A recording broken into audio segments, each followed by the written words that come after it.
Ouais, c'est ça. La guerre était censée être terminée, mais eux autres sont venus à Québec juste un petit peu après, puis là, ça comptait pas. Alors, fascinant. Autre chose intéressante, c'est que ces représentations en cours, là, sont déterminantes. Puis une personne qui faisait des représentations en cours, c'est Hélène Boulay. Puis Hélène Boulay, là, son rôle pour la Nouvelle-France, mais pour le Québec, je pense qu'il a été souvent mal compris ou mal interprété ou pas du tout analysé. Pendant que Champlain travaillait à Québec, elle était à Paris et elle faisait valoir souvent sur plein de dossiers.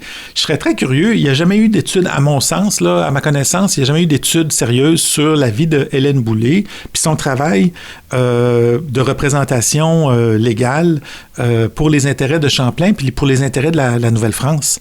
Je serais très curieux de voir, parce qu'elle, c'est une autre, ça, qui était protestante jusqu'à son mariage.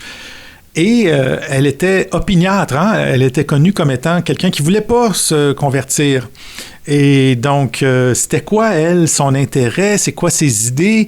C'est un peu mystérieux. Puis, à travers, peut-être, ces représentations en cours, il y aurait moyen d'aller chercher là, des détails sur le type de personne que c'était. Mais certainement, et Champlain et Hélène Boulay ont travaillé très fort pour le Québec, pour la Nouvelle-France à cette époque-là. Puis je pense pas que c'était pour une question de sous. Je pense que c'était pour des raisons, là, ça serait intéressant de voir.